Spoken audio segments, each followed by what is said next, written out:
Welcome, everybody, to a brand new episode of STSL Off the Track Season 2. And it is now week 2. And at the time of this release, it is week 3 currently. But we're going to review week 2 here. And none other than the people who are going to be joining me here in this episode today are Dorzy and Nafagen. Yes. That is us.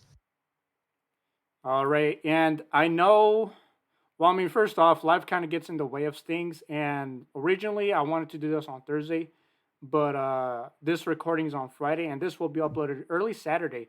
So if you're just now tuning in, hey, what's up, guys? But other than that, we're going to be reviewing week 2 at the beginning of week 3, and this is a little bit new to me, since those live episodes come in during the middle of the weekends, but this one's we're doing a review during said weekends. But in that, we're gonna start off in other news. I don't remember much in sports other than I just finished watching the Nuggets beat the Boston Celtics 102-100. As for sports, I don't recall anything. Do you guys? I do not Not think really. so, no. Actually, Instead, the besides, the playoffs of the NFL. Oh yeah, okay. Now that you brought it up, yes. Actually, let's talk about the NFL for a moment here. So, what a first crazy week of playoffs it was. We saw the Cleveland Browns get they got dominated by the Houston Texans, and CJ Stroud, the rookie that he is, looking awesome out there. And what was you guys? Man, the Browns have thoughts? the number one defense. The Browns have the number one defense going in, and I thought it was going to be a lot of a closer game. I actually had the Browns pick to win. I want to be perfectly honest. I am right now 0 for 4 for predictions on my brackets. I don't know if I did it differently on my second bracket, but I know on my first bracket, I literally picked the 4 teams that lost. But I thought it was going to be a close game. I thought a lot of these games were going to be closer than it was. We only had one close game, which we'll be getting into. But yeah, congrats to CJ Stroud. Yeah, give CJ Stroud Offensive Rookie of the Year already. He's been lining it up all year, but especially last week, and I think he's going to play a really good game against Baltimore. Yeah, so the wild card playoff games we just had this last weekend were the Pittsburgh Steelers versus Buffalo Bills, and then we just talked. Actually, no, hold on. Am I reading this right? Yeah, actually, no, I'm reading this right. So wild card we had Pittsburgh versus Buffalo, Philadelphia versus Tampa Bay, which were 2 crazy games, especially for Philadelphia and Tampa were actually a lot crazier. So the score for Philly was 9. Tampa's score was 32. And let me tell you, I know we have that one friend who is that Tampa Bay fan, and I know we're all in agree. We're both in agreement that Baker Mayfield is that guy. Proving that right now he is. Yes, sir. Let's see what else. I'm trying to look out here. Kind of since Lions and Rams. So Lions and Rams was actually a pretty good game. Pretty close game actually. If 24-23, I believe. Yes, 24-23 was the score. Dallas got beat by Green Bay here, which was crazy. So yes, Detroit Lions beat LA Rams 24-23, and then Green Bay beats Dallas. So we have, another team that we never thought would actually make it, despite that everyone likes to trash talk of the Dallas Cowboys. And usually we are at this point of time of year again, past that now. And then we also had, besides Houston beating Cleveland, we also had Buffalo beating Pittsburgh and Kansas City beating Miami. So talk about both Buffalo and Kansas City. Both of them had cold games. So actually, Buffalo is a bit of a weird story. So that game was originally supposed to be held on Sunday, but because of the weather, they pushed it to Monday. And it was, it's a bit of a funny story there too, because they offered fans to come in and shovel off the snow off the seats. And, actually there was a good deal for it too.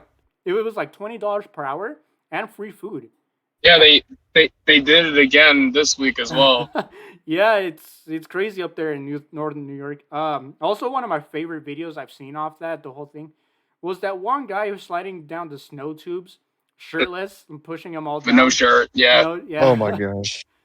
crazy. But then they played on Monday afternoon or evening.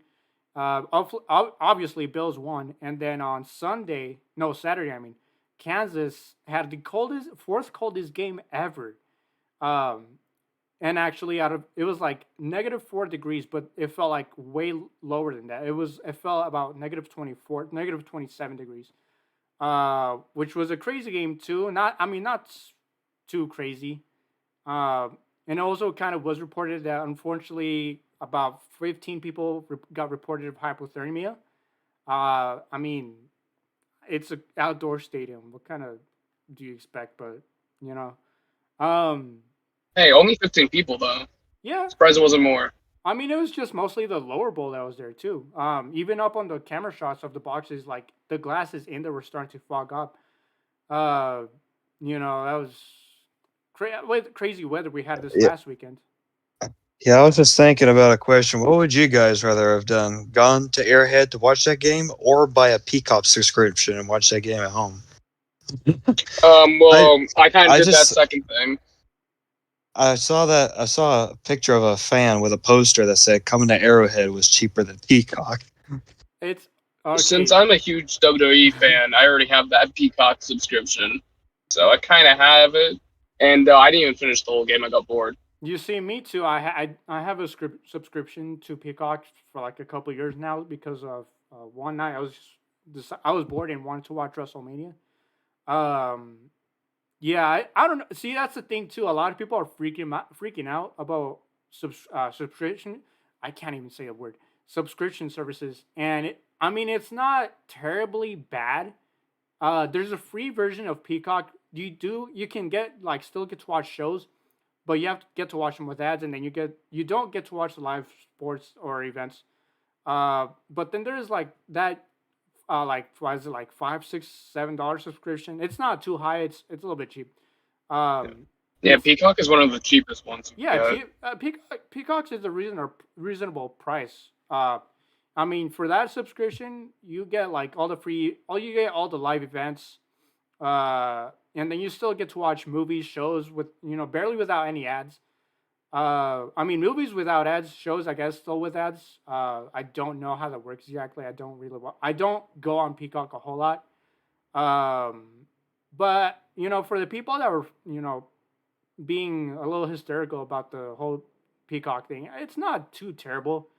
I would have preferred that over being at the stadium freezing. I mean, over here in Denver, it was freezing. It was about the same temperatures over here too that night. Uh, but like it's not too terrible. It's not like Amazon Prime. But other than that, Yeah. the rounds we have this weekend starting off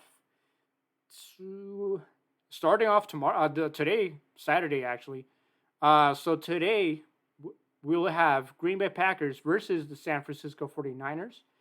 And then we also have Houston Texans versus Baltimore Ravens.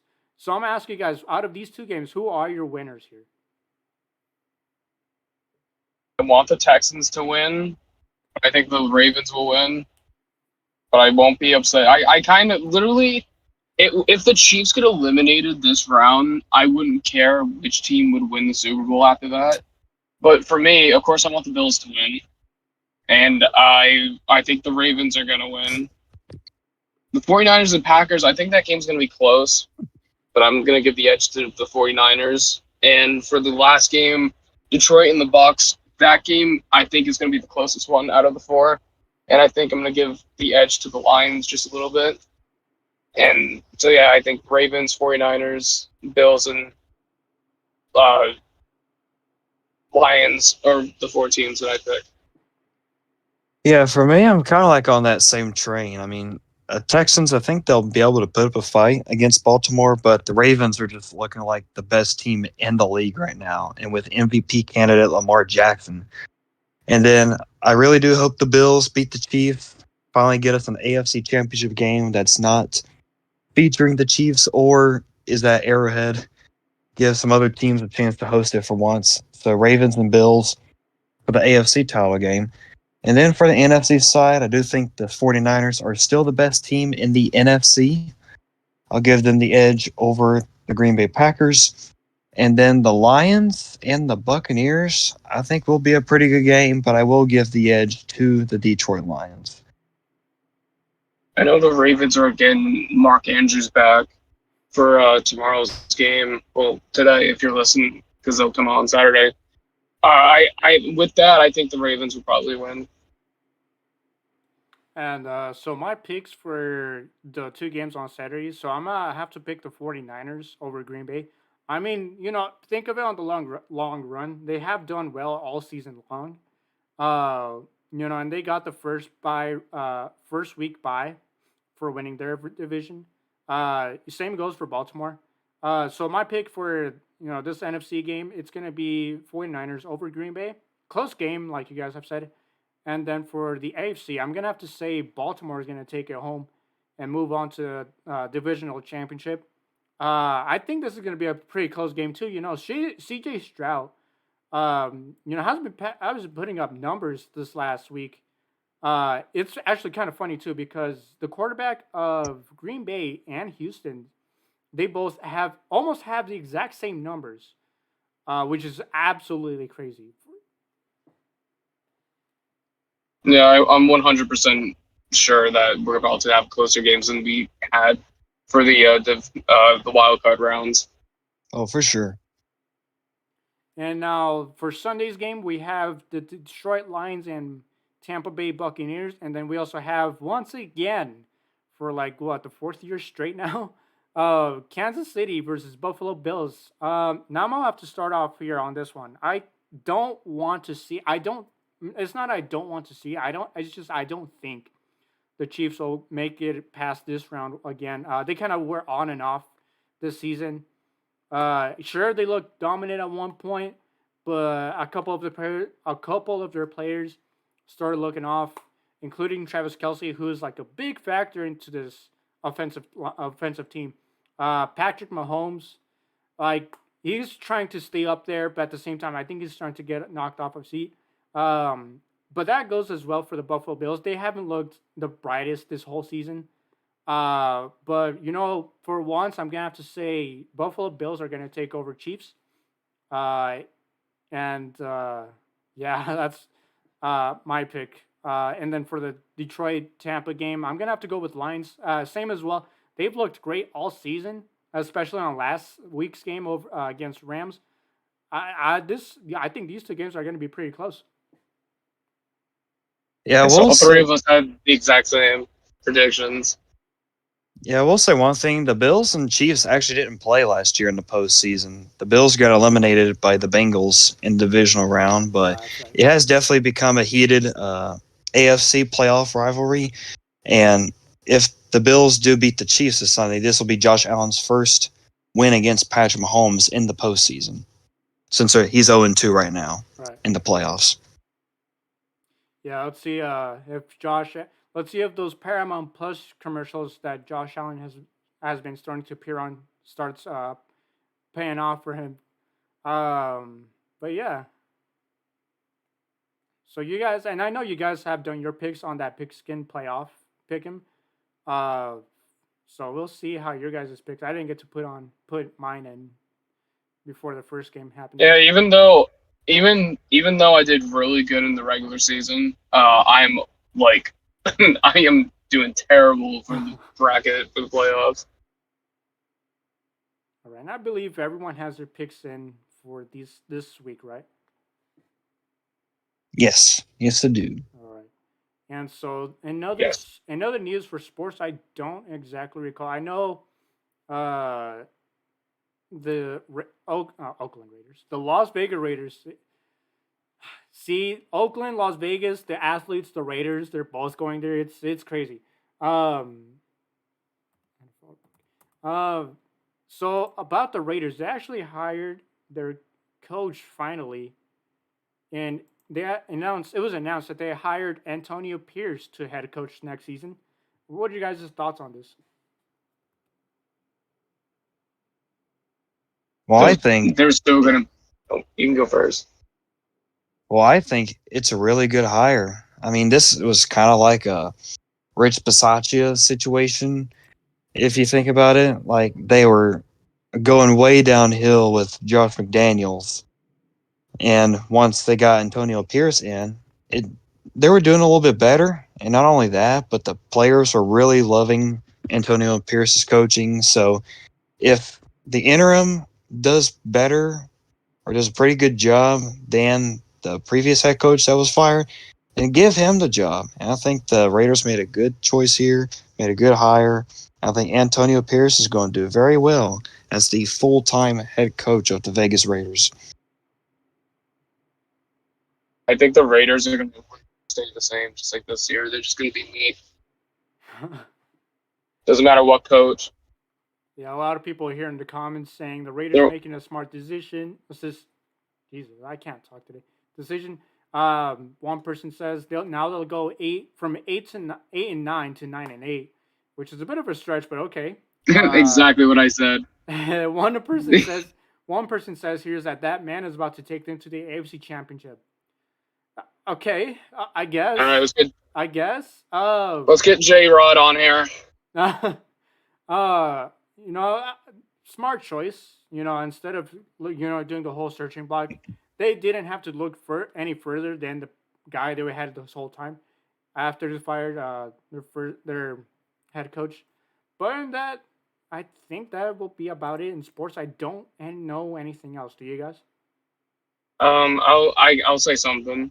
So NASCAR has announced a few of their Hall of Fame classes for this year, and two really notable ones is that Jimmy Johnson is one of them, the 7-time champion, 5 cups in a row. Of course, he's going to be put into the Hall of Fame. There's no doubt about it. But a surprise announcement, which also this guy definitely deserves, is his crew chief from a lot of it, Chad Knaus, something like that. I think it's Canals. Also is being put into the Hall of Fame with Jimmy Johnson in the same year, which I thought was really cool to see.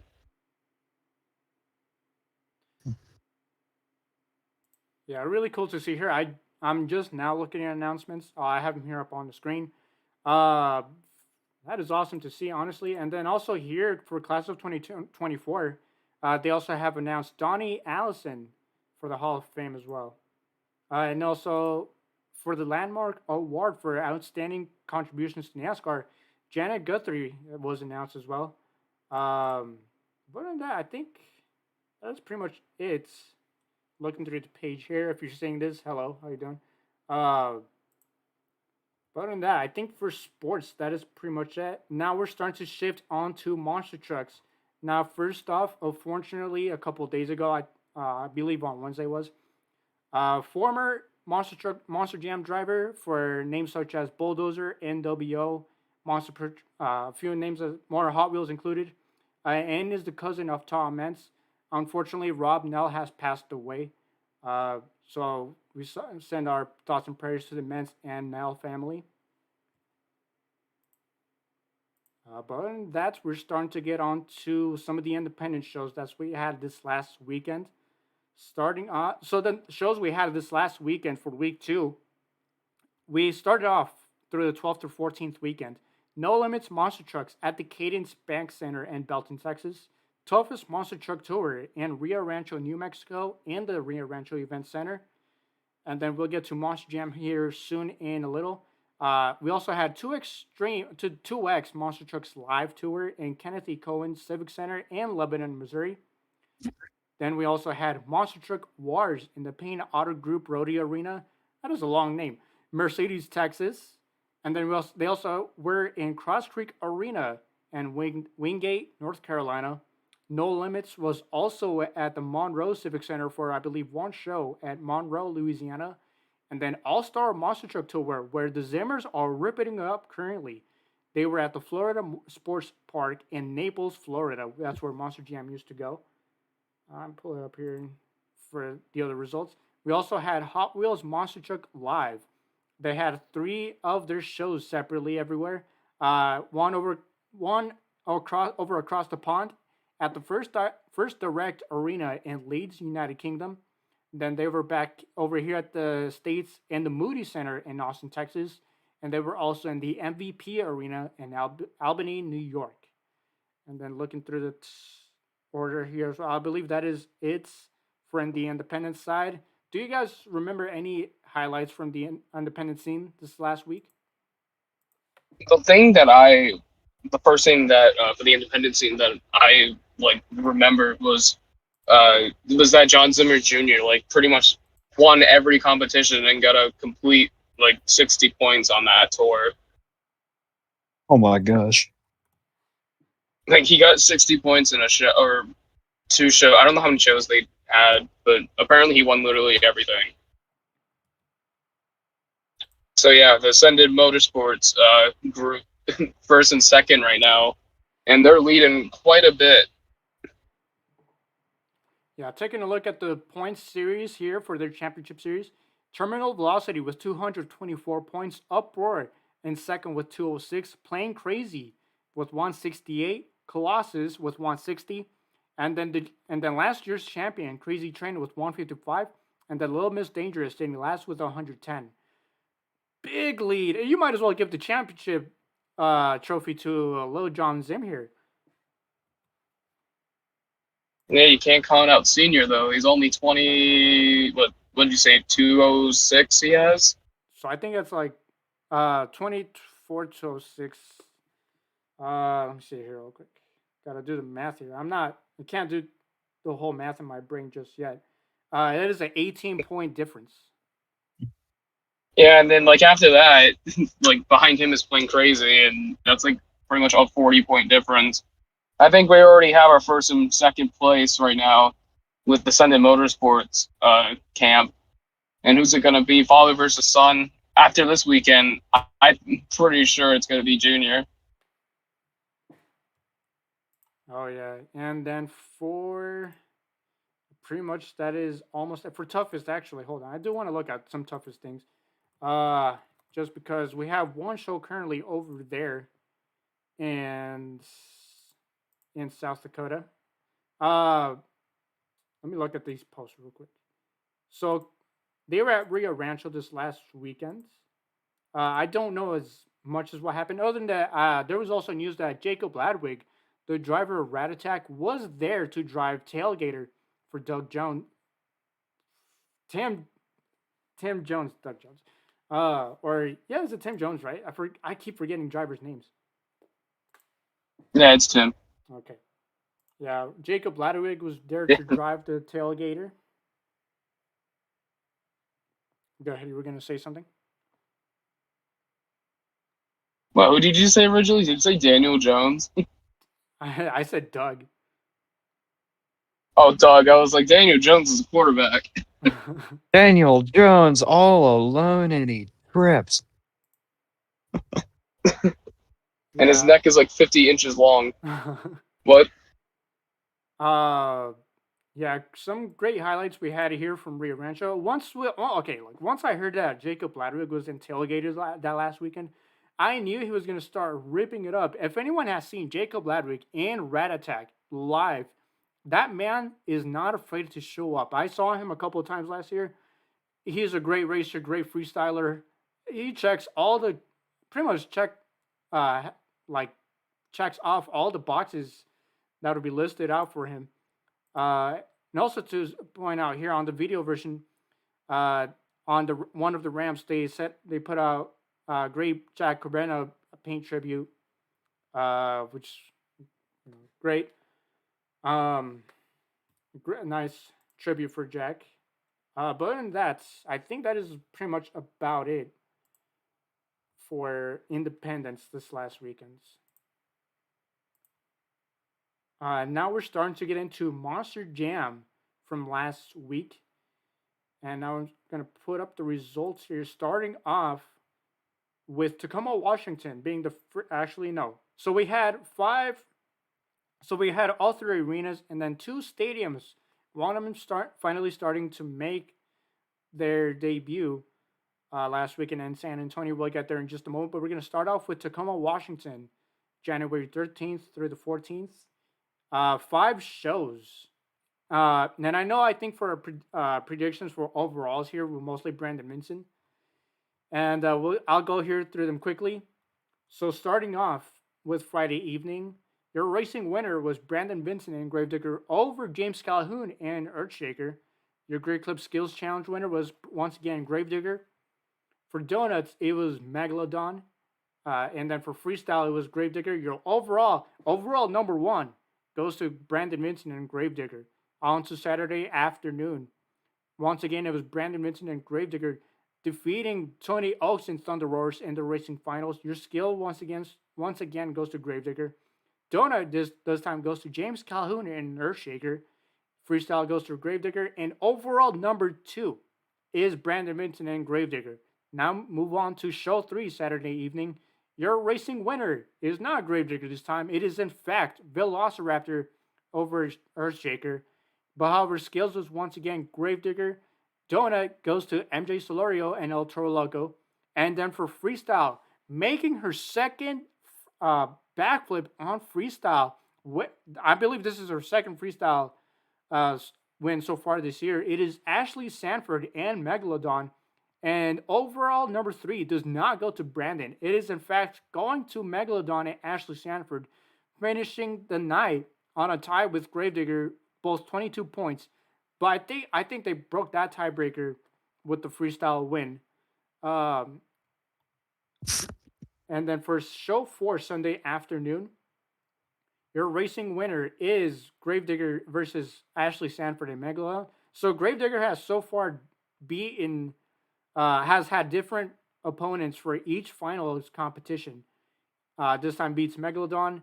And this time for the skills competition, Knoxville man Dalton Widener and Jurassic Attack took the win. Donut goes to Ashley Sanford and Megalodon.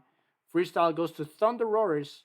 Overall number 4. This is the third one this weekend. And it is Brandon Vincent and Gravedigger. On to show 5, the last one of the week. And it goes on with another opponent for the racing finals. It is Brandon Vincent and Gravedigger over Velociraptor this time. For skills, once again, Gravedigger, Megalodon for donuts, Thunder Roars for freestyle, and then ending the night with 27 points. And this is overall number 4 out of the 5, Brandon Vincent and Gravedigger for overall show 5. So I guess we're close. I think we had like 3. I think some of us either said 3 or 4 overalls for Brandon. If you guys remember. I said 3 for Brandon, and I said 1 for Tony and 1 for Dolan, but that didn't happen. I forgot what I predicted. So I guess we were all close. I think you did the exact same thing as me. Oh, okay. Yeah, I think we all did the exact same. Hoping that it's either a team throttle guy or Thunder Roars in this case would take one, but no. Brandon takes 4 of them, and Ashley Sanford takes 1 of them home. Now we'll move on to Greensboro, North Carolina for Arena Championship Series Central.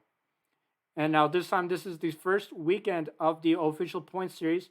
And into the fray comes in Megalodon's Angelina Knock, the rookie for this year, and veteran Cody Saucier under Dragon. And I'll go ahead and let Dory Z go over the review, over the results for Greensboro, North Carolina. All right, I was on Kansas City. All right, so I'm on it right now. There's only 2 shows to start off Arena East, and we start off with Timed Racing with, of course, the Arena Racer of the year last year, Cody Saucier, picking up the win in Dragon. The skills competition winner went to Armando Castro and El Toro Loco. Kristen Anderson and Gravedigger picked up the donut win, and Armando Castro picked up the freestyle win. And you'd probably think that Armando would have picked up the overall for having 2 of the wins, but unfortunately he didn't even compete in race, and his truck kind of died out on him.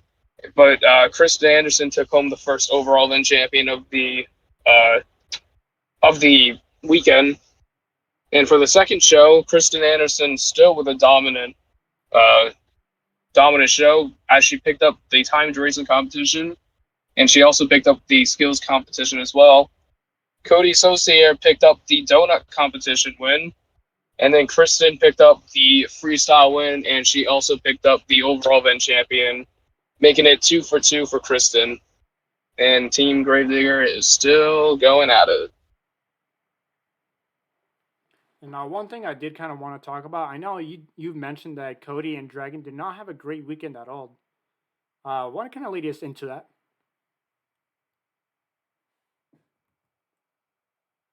Wait, what'd you say? You kind of mentioned in the chat a couple days ago that Dragon and Cody did not have a great weekend. Uh, yeah, I guess. So for Dragon, actually, yeah, Dragon Show 1, he finished second for the, actually, no, second, seventh for the donut competition. He did okay. I mean, Cody right now is second I mean, right now it's only the on the beginning. tour. It's only the beginning of their season.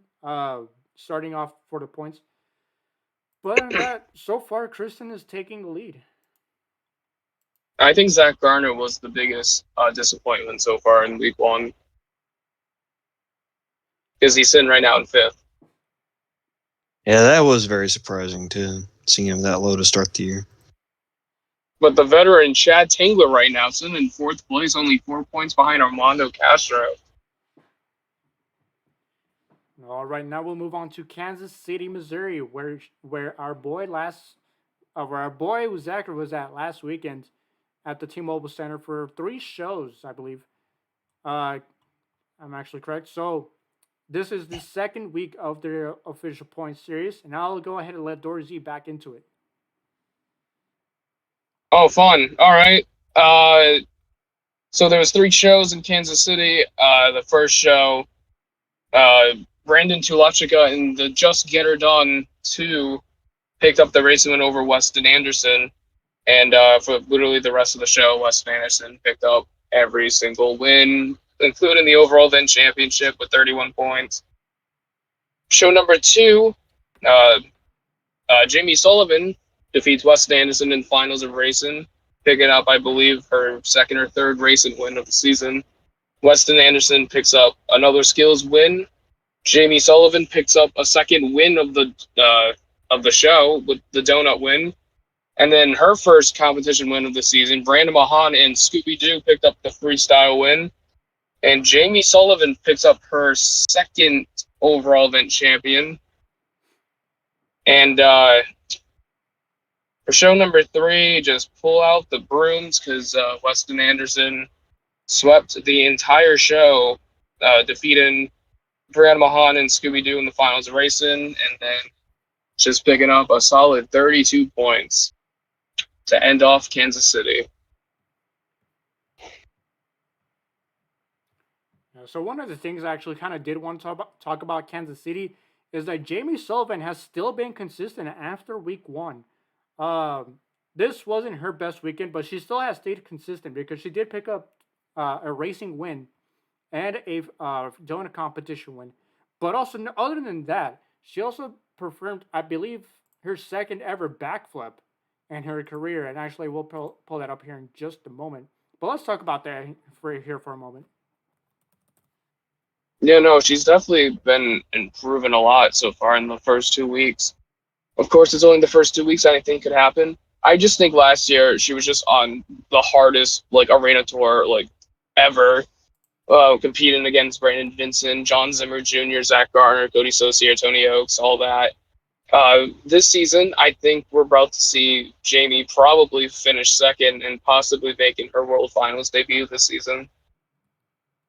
Yeah, I'm very surprised with how Jamie Sullivan's been able to improve in the Monster Jam setting in a short amount of time, like with her rookie Monster Jam season last year. And I feel like she's going to do pretty good this year. I mean, she's off to a good start, and there's no telling what can happen the rest of the year.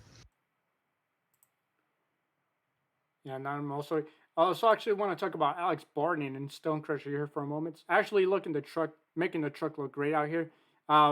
Using Zacher's footage on Instagram here with that sweet wheelie, got the front wheels and the rear wheels getting to work there. It was awesome to see. Also, other than that, looks like it was a great weekend. It was a chill one out there, same time as the game as well. And here on the video, we see Fernando Martinez with that awesome stoppie to moonwalk or popper rush, I mean. But great weekend from Kansas City. Uh, yeah, other than that, I think so. I actually did want to kind of bring this up now since we talked about it, I believe earlier or if not yesterday. So we all asked each other if Jamie Sullivan deserves a spot in Row Finals next year. It's And hard to say now because we're literally only 2 weeks in. And I said if she competes like she has been for the past 2 weeks and finishes second on her tour, I think she should be in. Yeah, I'm thinking that same thing. If she keeps this up, then no doubt she should deserve a world final spot. Well, we'll see. We'll have to see how she does the rest of the year. I don't know. Fel doesn't know how to make decisions on tours like this. all right, and now we're moving on from the arenas to the stadiums, and we're gonna start off with Stadium Championship Series West. They were in San Diego, California this past weekend in Snapdragon Stadium for two shows. And now, Fajin, would you like to do the favors? Absolutely. So this is the first of two occasions this year that Monster Jam will be going to Snapdragon Stadium. And starting off the second week of Stadium Series West, on Saturday night, your racing finals was between Adam Anderson and Gravedigger, and let me see if I'm reading this right. Mike Christensen and Vendetta getting himself all the way to the finals, and this time he flat out beats Adam Anderson to get the racing win and the first 12 points of the night. Moving on to the Great Clip Skills Challenge. It is Camden Murphy and Bakugan Dragonoid with a nice stoppie to moonwalk up the center jump to get himself the skills win that night. Moving on to Monster Jam Freestyle, it is Gravedigger's Adam Anderson laying down a solid Gravedigger run to get the win, and via tiebreaker in freestyle, that was enough to get him the overall event championship over Camden Murphy. And moving on to the Sunday afternoon event, you're not going to believe this, guys, but Ryan Anderson won everything. He won racing, he won skills, he won freestyle, and shocker, he won the overall event championship. So Sunday afternoon, just an incredible day for Ryan Anderson, but a great weekend for the Anderson boys as they both go win an overall event championship for themselves. I just want to talk about Mike Christensen real quick. This man went through Barry Musauer in round 1 and beat him. He went through Camden Murphy in round 2 and beat him. Went through Ryan Anderson in the semis and beat him. And then had to go through Adam Anderson in the finals and beat him. Probably the top 4 drivers, like company drivers I have on that tour. And Mike Christensen said they ain't nobody and beat all 4 of them. Yeah, and then also looking through the highlights here for. So actually, hold on. So I want to talk about skills. I mean skills. Show one skills, which was a weird victory for Camden Murphy because if you just saw on that first hit, he was trying to hit the racing or the landing ramp, I should say, off the sides, and does not get it to connect. But that second hit, I guess it was enough to make up ground for points. Uh, After that first hit, the second hit was off the uh, middle ramp for a stoppie moonwalk with a popper. Actually, goes back and goes all the way back and just keeps going back as I'm watching here. Keeps going back, going back, takes it back, takes the hood off, and almost, nice recovery right there. So I guess that was a little bit of a controversy right there because that second hit, I guess, was it enough? Was it enough to take the win for skills on show one? Actually didn't even watch the show, so I don't know what anyone else did. Everyone else must have been terrible. I guess it was enough because it wasn't really that much in skills, and that is the second time I think that Camden Murphy has tried that trick out, trying to get the stoppie on the landing rim, and it's not worked both times. So maybe that's a whole lesson to not try that again, but still mastering the stopping and moonwalks off the center ramp, and that's definitely his bread and butter right now in the skills competition. Yeah, that was a weird win for Camden in show one. Also looking through other videos here from Reagan, or aka Monster Truck Lord. Other than that, I think that is it for San Just one Fran. more, just But one more thing on show two. If you see on the overalls, I don't know if you're showing those, but Bari unfortunately only picked up 2 points for that show. He went out for the first round of racing against Chris Kohler at Monster Mutt, and then I believe the motor blew up, and he just couldn't compete for the rest of the show. And now he dropped from first place to sixth place in the standings. Ooh, yeah, I'm looking at that right here for after show two. Zombie did pick up 2 points and did sit on last 12th. And then right above him was Jim Kohler and Avenger with eighth, and then Vendetta with ninth. Elnor Torluck with nine as well.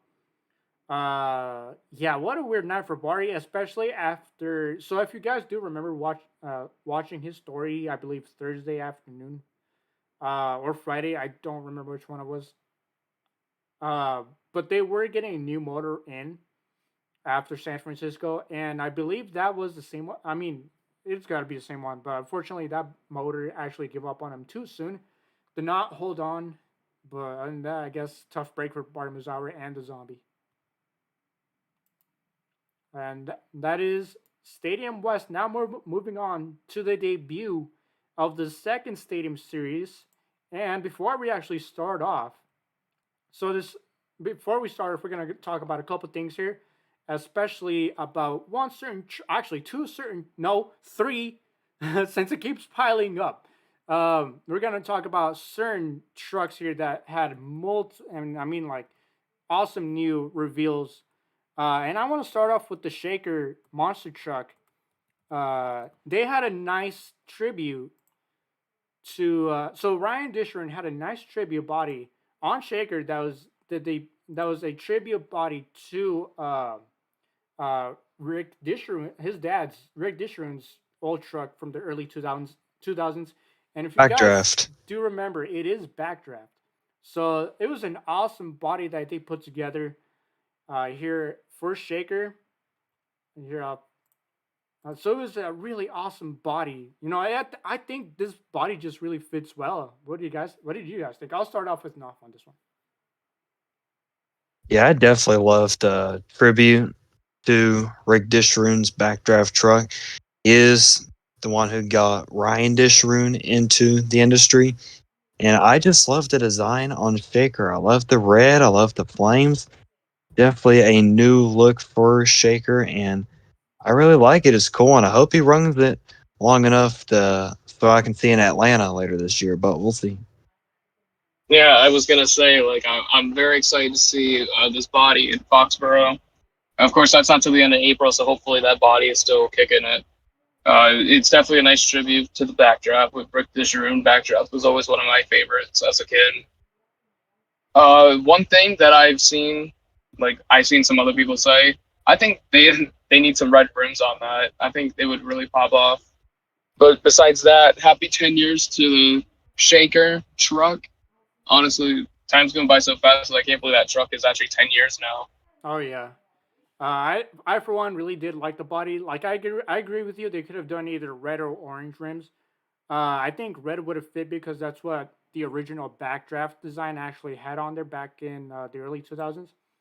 But really awesome, great design that Shaker had, and they also do have a new body for this weekend in Houston with the turtle box design. I'll pull up here in just a moment. But actually, I guess I do want to talk about that. So, what were you guys' thoughts on the new body for this weekend?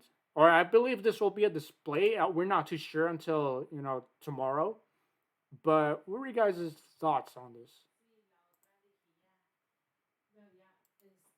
Well, regardless if it's a actual competition body or just a display truck, it's definitely a design. I think it's strange to be honest with you, but yeah, that's all I'm going to say about that. Maybe good for like a sponsorship, but that's all I have to say about that. It's cool that Shaker has a sponsorship. I still prefer the red body over this one, but uh, it's a sponsorship. They make a truck with it. It looks fine. Uh, I don't know. It's just another sponsorship truck. All right, now the other truck I did kind of want to mention here, and that is the brand new JCB Digatron.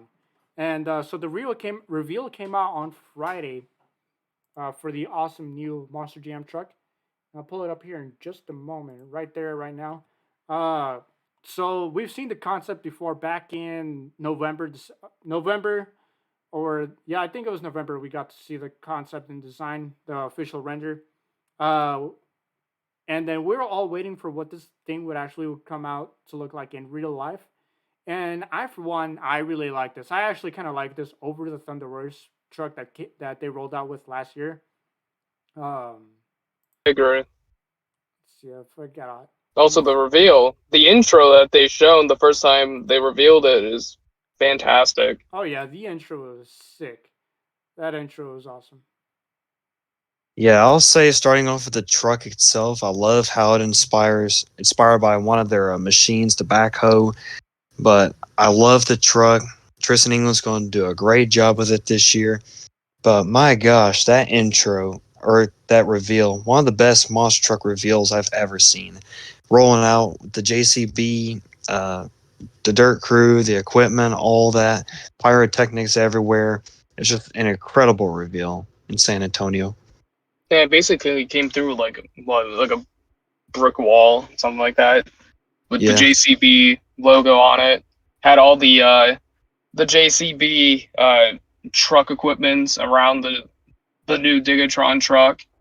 It was just a fantastic reveal, and don't know how and why they didn't do something like this for World Finals. They went all out for San Antonio, though. Yeah, no doubt. Uh, I did for sure like the reveal, the way they did that intro for Digatron. I thought that was pretty cool. Just one thing, I hope this doesn't become a repetitive thing every week. Uh, because we don't want to waste. They kind of did waste like 5-10 minutes on that whole thing. With all the construction trucks coming out, and then Digatron at the end. But hook intros are cool, but you know we just don't want to be sitting through the whole thing. I mean, unless if it was like for the first time, sure, but like we don't want to sit through the whole entire intro just with that, and then they rush along the entire show because of that. So we'll see how Houston ends up with that if they stop doing the intros for Digatron. I know for Tom they're gonna have to keep it around, which we'll get to hear in just a moment. But for JCB Digatron, looks awesome in the render, looks awesome in real life. I like it. I'm fine with the intro. I think they just need to do it a little bit more quicker. Even though there's a more important intro with Tom Mentz and Max D for his final season. But Tristan's also the reigning World Finals racing champion and the For new sure. truck. So I guess you have to do the intro for both of those things. But I don't think they have to like go all out for it. I think they could just do like a little one and then have the Max D one be bigger than that. Or should we say maximum destruction? Which we'll get to now. So, lo and Dun dun behold, dun. so this past weekend, uh, Team Max D or Team Maximum Destruction, however you want to put it, revealed the split personality body that Tom used at San Antonio this past weekend, and oh my God, this looks as beautiful as the one that they revealed in the Nashville World Finals pit party. It is the exact same one. The right side of the truck, or the right side of the body, I should mean, is still using the Max D 20th anniversary design. For the left half, it is using and come on, Wayne, could have done better. It is using the original Maximum Destruction body. However, there was words going around that this one is an updated body. It's just a little bit of updated to make it look modern. The logo is the exact same one, just a little bit smaller for size. If there was better ones, I could probably right here. There's um that left half of the body looks so awesome, and I actually did kind of point this out too. Seeing the original Maximum Destruction body, even if it's just that half, seeing it in the modern day setting of Monster Jam is so cool, and I think some of you guys did agree. Yeah, Oh I yeah, definitely absolutely. thought it was awesome. And having Maximum Destruction and Modern Day Monster Jam, it just feels so right. I know. Like for Tom Mentz's last season, like bringing back like the body that started it all, the paint scheme that started it all, the legend of Maximum Destruction, Max D. That's what it started with, and connecting it to present day or last year with the 20th anniversary. Yeah, really awesome body. Current word around actually. So currently, out of the videos we've been seeing lately around Houston, Tom's still using this body. We don't know if he's going to be using this body once again, but lately he's used it for practice. So who knows if we're getting a new one or he's just using this one once again. And then until this one gets to shreds, uh, we'll be seeing a new one here, or maybe we don't know yet. But this body was really awesome. Now we'll start talking about the hook intro as well. Man, it hits. It hits.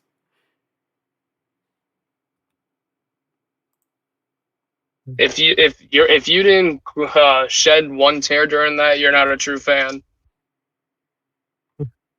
Having David Lee to be the voice of one of those intros, it just felt awesome. The monster truck voice in the commercials you all know about, and the intros, it was just awesome. Yeah, it was really so. On the first on show one, they had the same guy that usually does their ads for, uh, and on show two they rolled out once again, 2020 vibes, or actually more than that. It's actually like 2000 vibes with David Lee announcing the last part of the hook intro for Tom Mentz and Max D. Very awesome, very nostalgic and classic. But now let's get on to the show. And so, first night of San Antonio show one. So we'll start off with who wants to go on this one?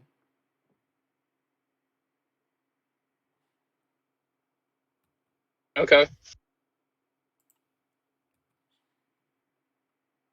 All right, so never mind. I'll go ahead and take this one. So starting off with racing, for our first round buys were Gray Clips, Mohawk Warrior, JCB, Digatron, Lucas Stabilizer, and Jester. And your racing finals competitors were Tyler Meninga and Gravedigger, defeating Tristan England and JCB Digatron. And JCB Digatron actually did hold up pretty well during racing. It held up pretty well, looked great. And then for skills competition, it was once again Tyler Meninga and Gravedigger with whatever he came up with. And then freestyle competition, starting off right, Tom Ince and Max D getting the freestyle competition wins on show one. But that was not enough because Tyler Meninga ended the night with 33 points, getting the overall. And then for show two, for racing, it was not Tyler Meninga or a Gravedigger or at JCB as well either this time. It was Bryce Kenny and Glade Clips Mohawk Warrior taking over, actually defeating Ryan Dishrun and the Backdraft Shaker, as I like to call it. Awesome, great win there. And then on to the skills challenge, Tyler Meninga is once again back to his feet, getting that win with Gravedigger. And then for freestyle, now this one is more of a controversy. Let's talk about that actually, because Gravedigger, great run, I guess, from Tyler. But let's talk about Bryce Kenny's run, and especially that one move he did. Let's bring that up. So Gravedigger took the win, but we all say that, well, Great Clips Mohawk Warrior should have won. And, we all probably agree as well. Yeah, whatever that move we're calling it, the spin flip, the spin cycle, the flat Here's spin, going old school, here's a better something. name. It's called the Jesus take the wheel move because my gosh, like and there's not really anything Bryce could have done at that moment except just accelerate after that landing. Like when he got that huge air, because if he just hit the brakes right there, that would have caused even more major damage. But he hammered the throttle into that ramp, and my gosh, he just let the truck do its own thing. But luckily, it landed back on all four wheels, and that was just an incredible moment. One of the wildest moments I've ever seen from Bryce Kenny. I think the show one freestyle is also very controversial. But sticking for show two, yeah, no, Bryce Kenny had like the coolest move of the entire weekend, and of course it gets overshadowed because Gravedigger. Yeah. So I'm looking through here. Come on, Wayne. Uh, yeah. Tyler Oh yeah, Meninga. and also the skills competition. The skills competition. I also thought Tom was robbed. Oh, I shouldn't have said that out loud. He probably will get banned. Uh, but yeah, I don't know.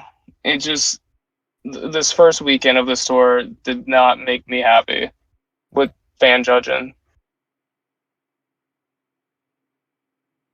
Yeah, I don't know. Tyler Meninga is a great driver and all. But these fans are just not the brightest. And when it came to fan judging, also looking, scrolling through here, sure, Tyler Meninga had a great big air, insane air off that racing ramp too, and so on. But like, I don't know, San Antonio could have been better. That's all I'm gonna say. Yeah, specifically show one. Tyler had a huge air going off of the one of the back ramps, and his truck just turned off, and he still had a solid like 78, 79 seconds left on the clock. That's like over half, and somehow places third with a 7.88. And the person right below him was Tristan England, who literally completed his entire run, filled the clock, had a crazy moves as well, and only gets a 7.300. And I also do want to bring up show one freestyle. Tom Mintz and Max D obviously won, but let's talk about the end save at the end of his run. Boy, he almost, I think this is a good sign that Tom is ready for his last year, ready to go all out and tell the tech officials, you know what, you're not taking my spotlight away from me. Man, at least the fan judging knew what they were doing in show one, minus the 7.888. That crazy car. I don't know what you would call that either. Maybe like a cartwheel, something like that. But Tom's wasn't really a full cartwheel, but I as I'm trying to remember, like the bottom or the top right tire, he puts it back into like acceleration and saves it. I can't remember. I remember it was like in the middle of the the ramp. Yeah, so on the screen here, Tom Mintz goes over the transfer ramp at the at by the side. Hit the rear tires hit the log. He goes over to the front tires onto the front right and got it kind of like a small pirouette move. Got it back onto all fours and great save, classic Tom Mintz. And that got him the win. But yeah, San Antonio could have been a little better. Hoping that Houston kind of comes out better than San Antonio. Now let's talk about the overalls here. We were almost right. So I think we all picked like one for Meninga and then one for like Tristan England or Mens. He comes out with both of them this past weekend. So we're almost close there.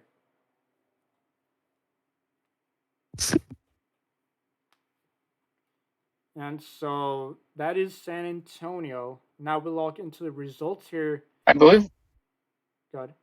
if I'm trying to remember, I believe I picked Todd Leduc for the other one. Okay, so talk about Todd LeDuc as well and John Gordon because they both did the same mistake. Actually, no, I'm going to Oh, bring up Todd LeDuc for racing, actually.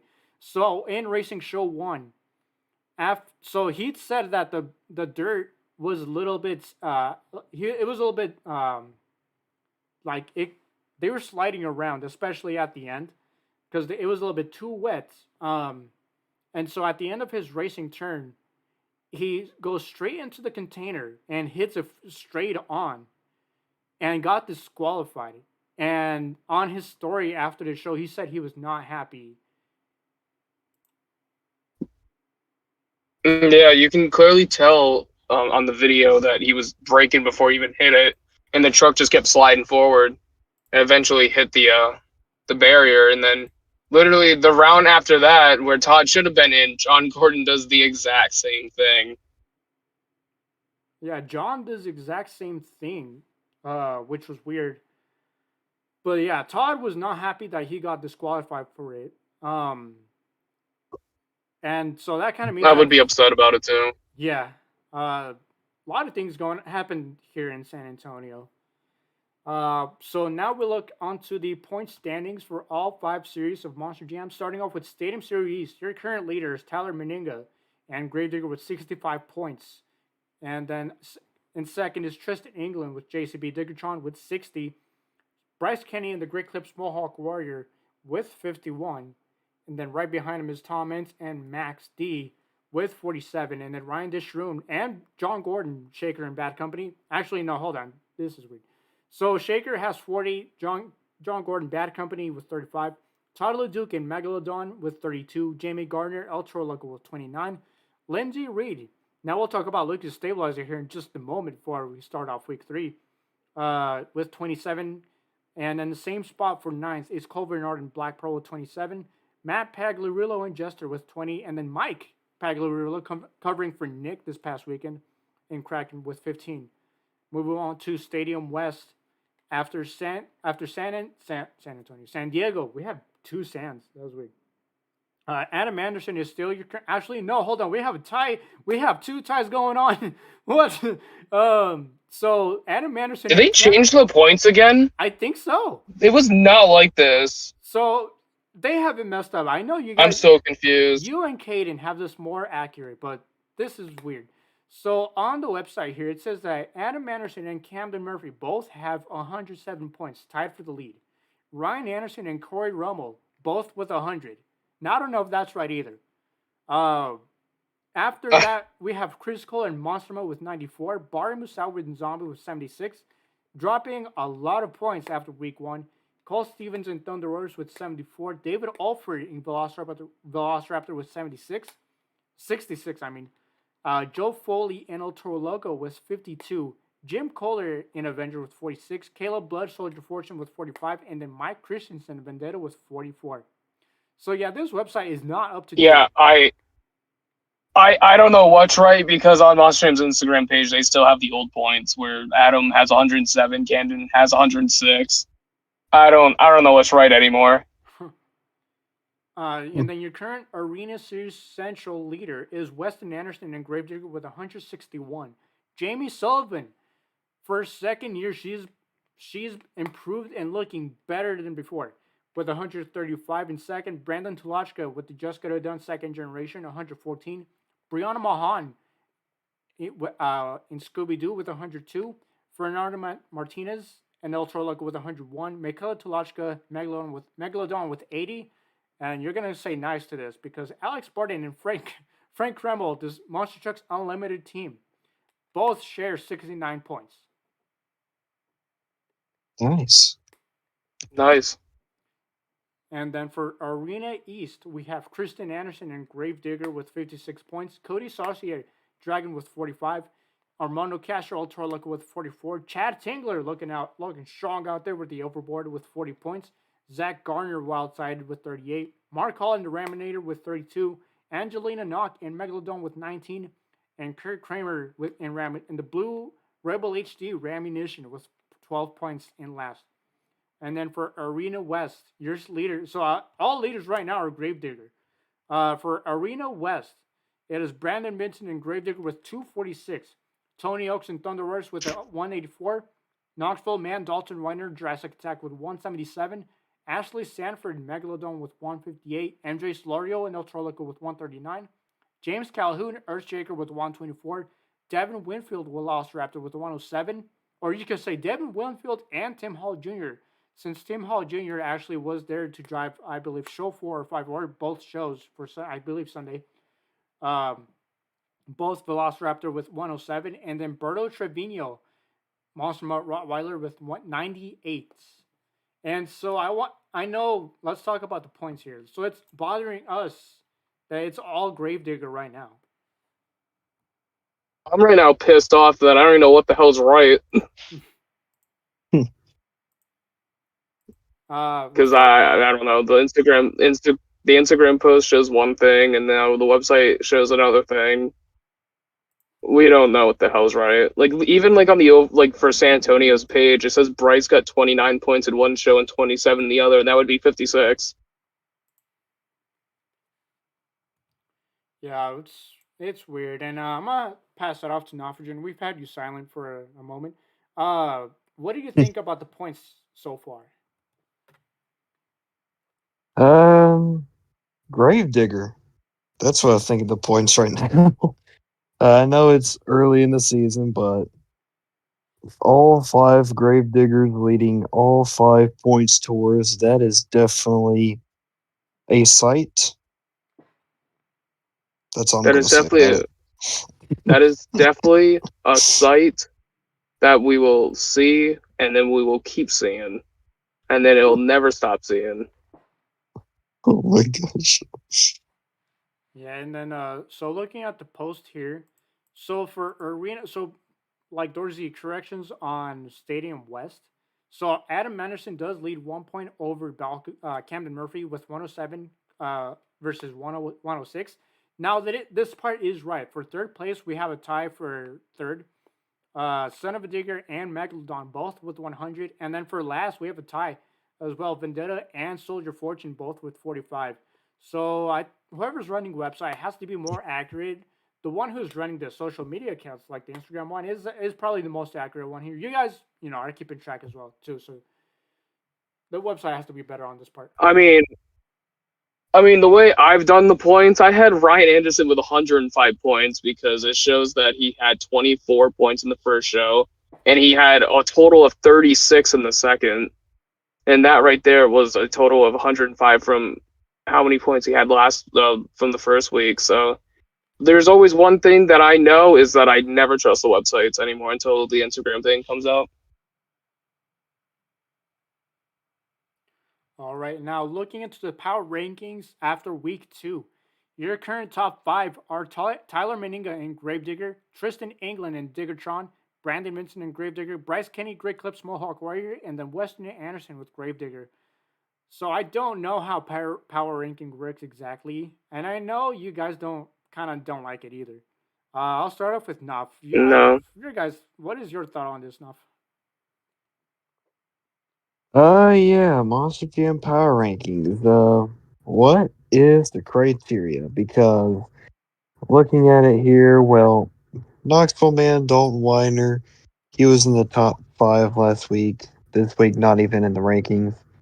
Bryce Kenny wasn't even in the rankings last week. This week, he's number 4. Kristen Anderson's leading her points tour.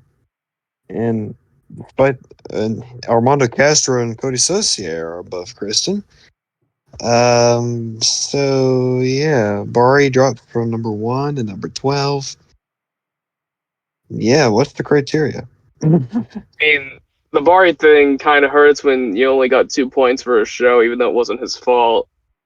But the Kristen thing, even though as much as I'm bashing Gravedigger, I still don't understand how she's below Cody and Armando. It's a brand new season. You should be wiping all the stats. It's not what they've done in the past.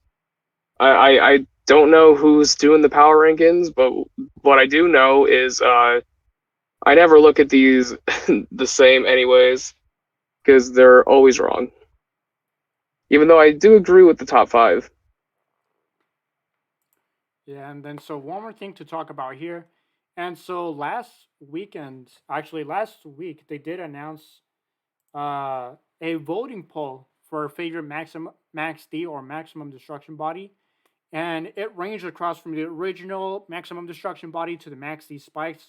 You know, the 10th anniversaries, the 20th, the black, the fire, all of them, including gold and yellow. And a lot of people, actually, before we reveal the winner, which which one were you guys' max D favorite max D body that you picked? I Well, think I think I I picked don't. Max D Fire, if I can remember. I really missed that Max D Fire body. Max D Fire was really cool, but I picked what won the voting. And so my favorite here was also Max D Fire. And, you know, sadly it's not on Steel Times 2. I would be driving that all the time, but I mean, I have Max D Black, which is my second favorite, but the winner of the fan favorite Max D voting poll is the original Maximum Destruction body. And honestly, we couldn't have agreed more too. Uh, awesome, awesome design. Um, it just makes sense. It's really logical here. It's the only logical option here, or logical answer here. You just can't go wrong with it. No, you can't. It's the original. Uh, but the thing I also Body. do kind of want to point out here for the picture for the picture they put up here. I believe this is the 2007 Maximum Destruction body, and I'm gonna be honest, they probably chose the right one. Uh, over the years, we've had Max D with with over the years, the original Maximum Destruction body had like different variations. Sure, it was all the same one, but they all didn't look exactly the same one. They were all not exactly the same one. We've had ones with the lining flames, well, for different types. Back in 2003 was with the really silver sides. Uh, and in 2007, it was a darker version of the Max D body. And honestly, this one is my favorite one because this one just looks very cool.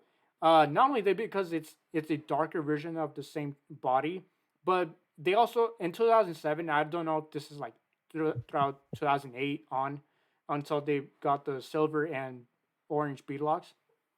Um, the 2007 look is probably one of my favorite Maximum Destruction variants, just because it fits. The black rims entirely make the dark tones look a lot stand out and pop out a lot, and it just fits together. But honestly, you know, for this pick, we couldn't have. Everyone just agrees it's everyone's favorite Maximum Destruction body. Yeah, if Hmm. I, it was definitely the right decision. Of course, I picked the original one as well. But for like a close second and third, I was almost about to pick the blackout one because that one was always one of my favorites, and also the Neil Elliott's the red one was also another cool one that I've always loved. Yeah, one day we should do like a tier list of all Maximum Destruction bodies. One day but other than that, I believe. So actually, I do kind of want to talk one more thing, and that is JCB Digatron. So we actually, besides the hook intro, I actually want to talk about the body itself.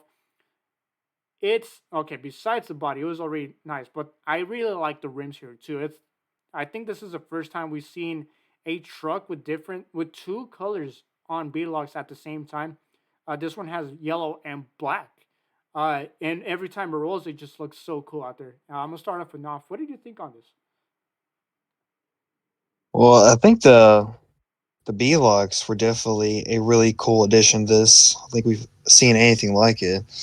But I just love the JCB Digatron truck in general, all parts about it, and definitely looking forward to seeing this thing in person. And then Dorsey, your thoughts? Honestly, I didn't even realize that until you just said that. But I think it looks okay. I'm also excited to see this truck in person as well, even though it's still months and months away from the show. Yeah, and then uh, I don't remember anything else actually. So I one thing that I did kind of want to point out. This is the same type of chassis that Stabilizer is. because it also has a door. Uh, so now we have two of the same types of chassis now. Besides the CRDs and the Gravedigger chassis, we now have a third one, I guess you could say, with Stabilizer and Diggertron both being the same type.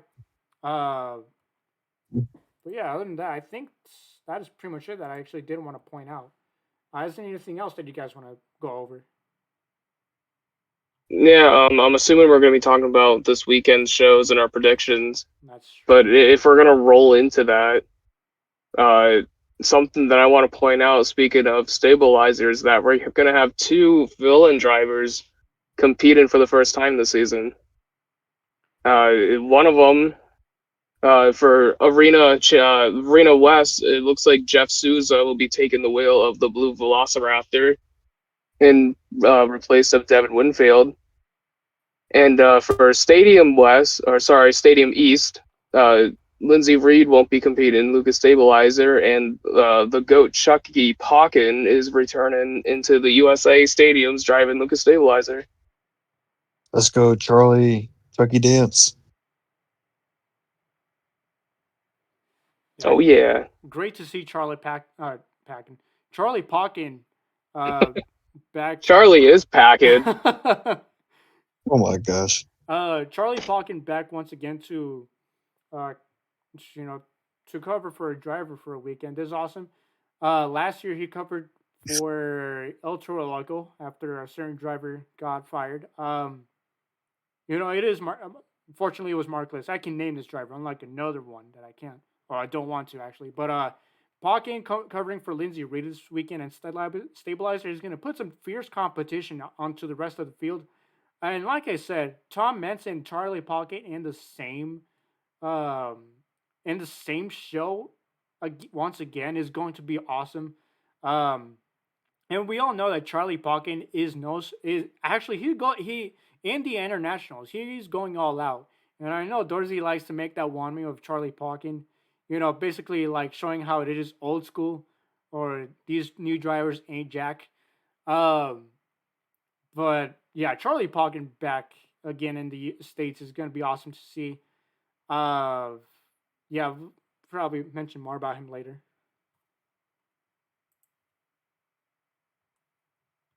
Other than that, I believe that is it for week 2. Now we'll quickly move on over to week 3. Now that it's officially started here on tonight, Friday, starting this weekend, 19th through the 21st. So actually, that just started today. Was Toughest Monster Truck Tour in the Danny Sanford Premier Center at Falls. I don't know how to say this. Sioux Falls, South Dakota, and our friends Sioux Falls. Sioux Falls. Thank you. Uh, so our friends Zachary and Caden were both there actually tonight, and they'll be wrapping it up tomorrow as well. We also have Monster Jam, and I'm reading this off the Monsters Monthly list, so it's gonna sound way different now. So Monster Jam starting off today as well at the CFG Bank Arena in Baltimore, Maryland, and then we also have the Reno Sparks Livestock Event Center in Reno, Nevada. 2X Monster Trucks Live Tour. And now, I'm going to say this. I wish I was actually there. And this is only 5 hours away from me. This time it's going to be at the Heartland Event Center in Grand Island in Nebraska. And I'm saying I wish I was there. I wish I was going there because Dennis Anderson is going to be driving the Extreme King Sling monster truck ride experience over there. With the Bounty Hunter Camp. And then we also will have Monster Truck Wars at the Stevens County Fair and Expo Center today, at Duncan, Oklahoma. And then they will also be at the Garrison Arena in Clemson, South Carolina. No Limits Monster Trucks at Lamar Dixon Expo in Gonzales, Louisiana. All-Star Monster Truck Tour going on again at Bergeron Rodeo Grounds in Davie, Florida. And then we have Hot Wheels Monster Trucks Live and Nassau Coliseum in Uniondale, New York. And then they're going to be across the pond. They're going to be at the OVO Hydro in Glasgow, United Kingdom. And then Monster Jam Stadium West will be at Angel Stadium, Anaheim, California. And then they will also be at the Pfizer Forum in Milwaukee, Wisconsin. And then their Stadium East will be at Energy Stadium, Houston, Texas. And if you guys at any of these shows, hope you guys have fun. If you're listening to us right before you're at a show, awesome. Let's see if there's any other show we have this weekend. It looks like that is all the week 3 shows we got. And now we'll quickly, before we start wrapping up, we'll quickly start going over through overalls. So we'll start off with West for Reno. Who are your guys' overalls? And I'll start off with Knopf on this one.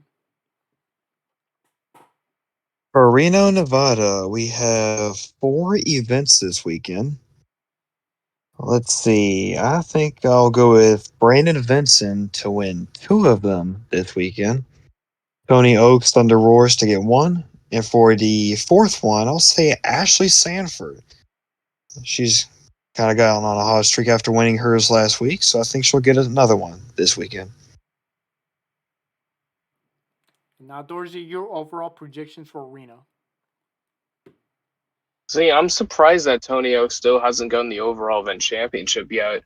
So that's why I'm making my prediction that he still won't, and it'll be just a Vincent sweep. Oh, that hurt to say.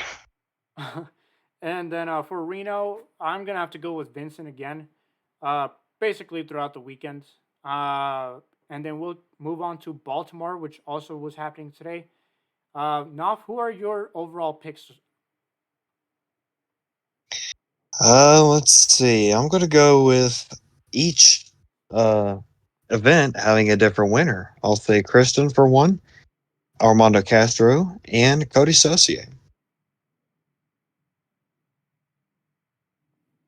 Now we're going on the same order. Dorsey, who are your overall picks? All right, well, I'm going to tell you straight facts. I think Angelina Knock is going to win the donut competition on the Friday show. She actually did. Wow. She got her first competition win. Besides that, I don't know who won overall. I was trying to cheat and I still couldn't find it. Well, how many shows are there? 3 for this weekend? Well, 4. Yeah. The first one was tonight. Oh yeah, that's right. Well, I still don't know who won that overall. I think it's going to be Armando with 2, Cody Saucier with 1, and then Chad Tingler with another one. And then my picks here for the last 3 remaining shows. I'm gonna have to go with Cody for 2 and Armando for 1.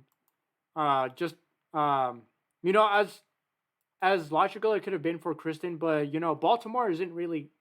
Sometimes it doesn't always go to the Gravedigger favors. Unlike last year where Weston won the championship series, but I think Cody will get 2 and Armando 1, and so we'll start the order once again for Arena Central in Milwaukee, Wisconsin. Knopf, your picks for 4. For Milwaukee, we have 4 events, I believe. In Milwaukee, yes, we do.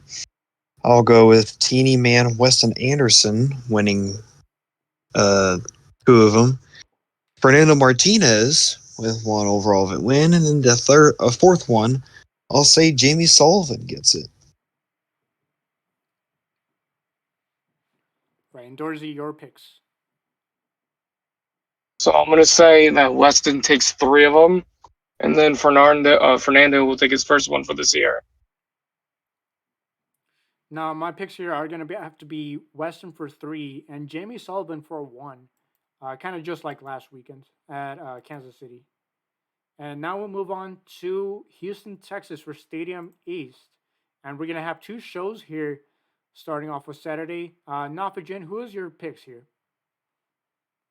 I'm going to say Meninga gets 1, and the other one will belong to Tom Metz. Now, Dorsey, your picks for Houston. Do I really just say Meninga twice again? Nah, screw that. I'm going to go with, man, I don't know. I'm going to say Cole Vennard with 1. And I'll say I'll give it to Tristan England. I think Diggertron's gonna get its first overall finally this weekend. And now my picks for Houston. I'm gonna say Tyler Meninga for one, and then I want to say Tom Metz, but I also had Tristan England come across my mind here. So I'll pick Tristan England for the second one. Uh, let's see if that works any different. I know probably Tyler Meninga will still get it regardless, but those are my two picks. And then for Anaheim, California, they have two shows here this weekend. And I'll go ahead and start off with Nuff. Who are your picks here? I'm going to go with Adam Anderson to get one of the overalls this weekend. The other one will be going to Bakugan Dragonoids, Camden Murphy. And Dorsey, your picks. I think Ryan's gonna get another clean sweep for one of these shows, and my other prediction will be, I think Chris Kohler. He's been close many times. I think he's gonna get it this weekend. Right, my picks here, I got Adam for one, and then Ryan for two, or Ryan for one. I mean, and that is all these shows we have this weekend. That is all overall picks. Now we'll start closing out the show here. Week 3 is already happening as of this recording. Like Zach said here, that Angelina Knock has already got a donut competition win in Baltimore, which is surprising. But that is week 2 for y'all. We'll see what the rest of week 3 brings here on Saturday and Sunday. But we're gonna start closing out here. We're gonna start off with the mentions here. We'll start off with Jeremy's here. What is your Instagram handles? You can find me at Noffigen on Instagram and YouTube. And then Zach, what is your? And then for me, Go ahead. well, first I want to shout out my guy Cody Associate for taking the freestyle win in Baltimore. I still don't know who took the overall. But my handle is Dorsey 102Rs on Instagram and YouTube. And then for your host with the most, my handle is @Lane_Flores2. And then don't forget to follow all the other social media accounts. Most importantly, the Steel Time Sports League accounts. That is @Steel Time Sports League all together. And then don't forget to watch us on YouTube. Right now, Friday tour either is happening or just happened. And of the release of this recording, if you're on the Saturday tour, good luck to you guys. And also, if you're on the Sunday tour, good luck to you guys as well. So they are live streaming Friday, Saturday, and Sunday. That is the Steel Titans BMP side. As far as our side, the Steel Titans 2 side, all we have left is World Finals 3, and we'll get to Season 5 here soon. And most importantly, follow the brand new STSL Off the Track account. That is STSL off_the_track. Here on the screen, you can see it here. And this is where we'll partner some posts with the main account of Steel Titans Sports League, of course. But other than that, you can also listen to us on Spotify and Spotify for podcasters. And that is about it from week 2. Thank you guys for coming on. Yes, sir. It was awesome. And week 3 is already starting off strong because Cody Associate took the overall. Oh, let's go! Yay!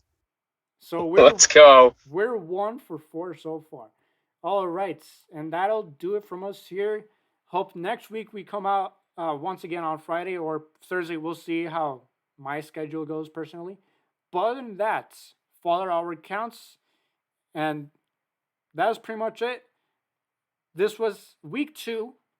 This was STSL Off the Track. And week 3 starts right now. It already did. Yay.